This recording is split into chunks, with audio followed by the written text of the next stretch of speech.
Today, we're delving into a fascinating aspect of life, how the people around us shape our experiences. This isn't just a theory, it's something the philosopher Epictetus emphasized, the influence of our inner circle on our well-being. Think about it. Have you ever noticed how the company you keep influences your thoughts and actions? It's like that old saying, you are the average of the 5 people you spend the most time with. Today, we're taking a serious look at this concept from a Stoic perspective. We'll explore 7 distinct types of individuals who can impact your Stoic journey and discuss effective ways to navigate these relationships. So, let's get straight into it. But hey, before we proceed, I'd greatly appreciate it if you could support us by hitting that like button. Type number 1, the complainer.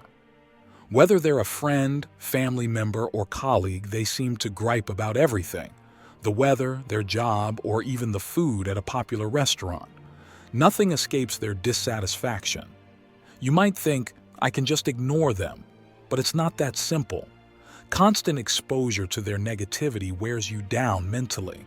It's like a leaky faucet slowly draining your emotional energy. Instead of dwelling on problems, Stoicism suggests finding solutions. Imagine working on a project with someone who always complains. Every meeting turns into a tiresome complaint session, derailing you from finding solutions and affecting the team's spirit. Stoicism advises distancing yourself mentally during their complaints. Think of their negativity like a storm, loud and annoying but temporary and unable to disturb your inner peace. Another approach is steering the conversation towards solutions or positive topics. Remember what Marcus Aurelius said, "You have power over your mind, not outside events." This wisdom reminds us to protect our mental peace, ensuring chronic complainers don't deter us from our resilient and virtuous path. Type number 2, the drama magnet. They pull you into their chaos like a whirlpool in calm waters. At first, their energy might seem exciting, but soon you realize it's exhausting and risky, like navigating through a dangerous storm at sea. The tricky part is how their problems start feeling like your own, and you might find yourself in conflicts you didn't initiate. Imagine having a friend who's always embroiled in arguments. One way to handle this is by reflecting back what they say instead of taking sides. For instance, if they complain about feeling betrayed, you could say, "So, you're hurt by what they said." This way, you support them emotionally without diving into the drama. Setting boundaries by being less available is okay. Prioritize your time and focus on personal growth. Seneca said true happiness is enjoying the present without worrying too much about the future. This applies to drama magnets too. Instead of worrying about their next crisis, focus on what you can control and enjoy your life without letting their drama disrupt it. Type number 3, the naysayer. Picture yourself as an artist, working on a canvas, adding color and life with every brushstroke. Then, in walks the naysayer. They check out your work and immediately start picking it apart. Are you sure about that color? That doesn't look real. Most artists never make it. Their words, like gray paint strokes, start to dim your vibrant canvas. It's not the usual helpful feedback that can be useful. Instead, it's a constant feeling of doubt and negativity hanging around. Imagine being excited about trying a new career path and sharing this with a naysayer, only for them to shoot it down, listing all the reasons it won't work. Their doubts start to feel like your own. So, how do you handle a naysayer, especially if they're close to you? Try asking them for advice instead of just telling them your plans. When people feel like advisors, they're less likely to attack your ideas and might give better feedback. Another way is using positive confrontation. Instead of soaking up their negativity, challenge them to think of solutions. If they say you'll never change careers, ask for their take on how someone could do it successfully. This not only shifts away the negativity, but also leads to a more helpful conversation. Remember the words of the Stoic philosopher Epictetus. We have 2 ears and 1 mouth so that we can listen twice as much as we speak. Listening doesn't mean absorbing all the negativity. It means sifting through to find what's useful. When naysayers start clouding your canvas with doubts, take a step back. Listen, think, and keep painting your life with the colors that mean something to you. Don't let anyone turn your vibrant masterpiece into a dull, gray picture. Type number 4, the victim. Picture life as a game of chess. Everyone's got the same pieces and the same goal, to checkmate the other player's king. You've got to think smart, take risks, and maybe sacrifice some pieces. But this victim, they blame everything else, the board, the pieces, even their opponent, for every bad move they make. They think they're always stuck, not because of what they do, but because some outside force is against them.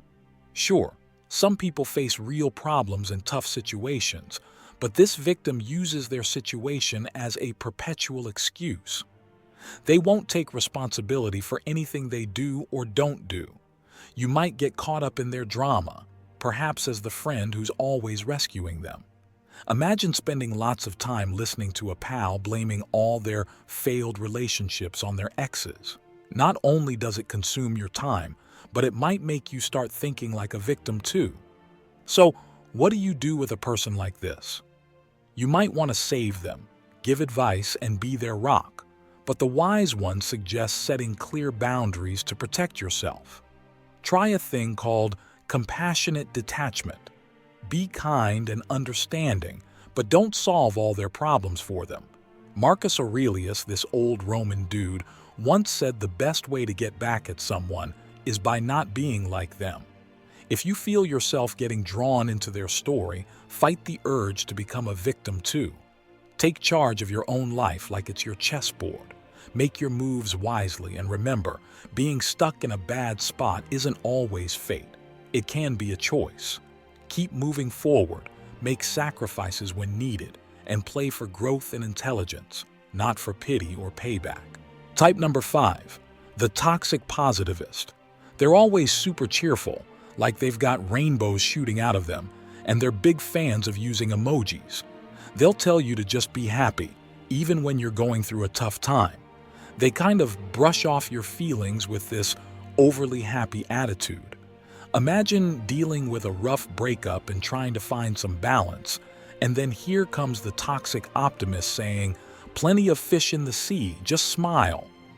It might sound uplifting, but it ignores the fact that life isn't always rainbows and sunshine. So, how do you handle these overly positive folks without letting them trample all over your feelings? One way is to talk to them in a way that acknowledges both the good and the bad. When they tell you to look on the bright side, you can say, "Yeah, I'm glad for what's good, but it's also okay for me to feel down about this particular thing."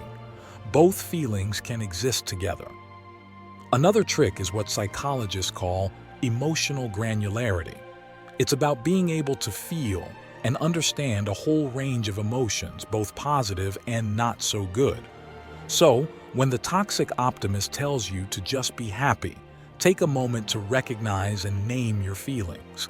Like saying, "I'm feeling a bit blue today because of X, and that's all right."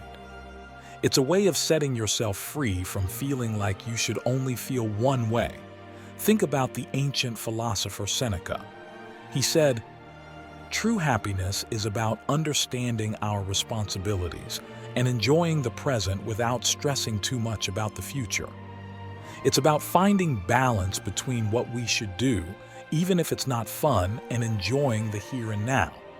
So, the next time one of these overly positive people starts throwing their confetti all over your carefully tended garden, step back a bit.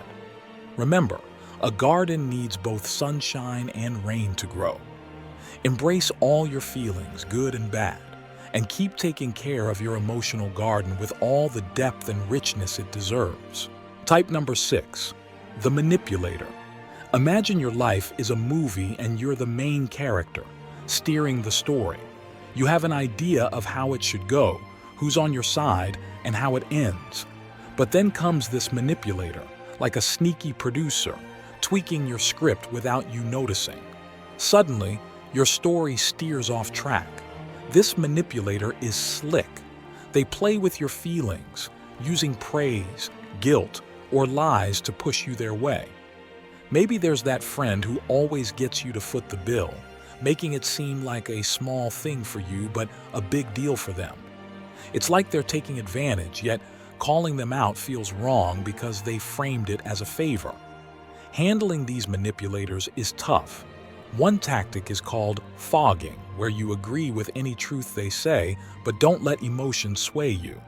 For instance, if they say you're successful so you should pay for dinner, you could agree on your success but insist on splitting the bill. Another way is setting firm boundaries. If they want money or want you to do something you're not comfortable with, say no assertively. You can politely decline, offering support without giving in to their requests. Remember, as the philosopher Epictetus said, we can't control what happens, but we can control how we react. Manipulators thrive on predictable responses like your kindness or guilt. Changing how you respond puts you back in charge of your story. So, if there's a manipulator in your life, know that you're the one writing your story. While others might be characters, it's your values and choices that should guide your journey. Don't let anyone else dictate your narrative. Take back control of your life script. Type number 7, the time vampire. Think about a vampire in your day. Imagine your daily routine as a carefully planned music piece, each task like an instrument playing in harmony. But then comes the time vampire, disrupting it all by being noisy and ruining your smooth tune. This time vampire isn't always mean. Could be a co-worker interrupting your work or a friend inviting you to too many events, eating up your time. These disruptions might seem small, but they add up and mess things up big time. So, how do you protect your routine? Try the Pomodoro technique.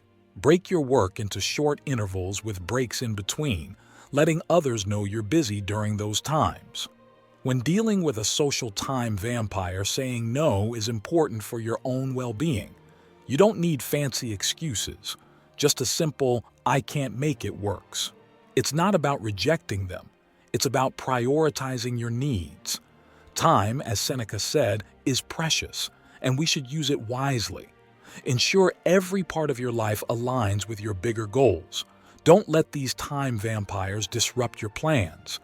Take charge and live purposefully, ensuring every moment counts toward your greater purpose. As we conclude this talk about vampires in our lives, remember, self-awareness is key. It's easy to spot these types in others, but it's harder to see if we're unintentionally doing the same to others.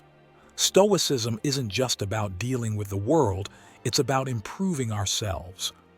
Thanks for tuning in. Hope you found these insights helpful. Don't forget to drop your thoughts in the comments below. I'd love to hear your take on these 7 types of people and how you handle them. So smash that like button and hit subscribe for more content like this. Remember, life's a canvas waiting for your brushstrokes, so let's paint it with positivity and purpose. Catch you in the next video. Until then, take care and keep rocking.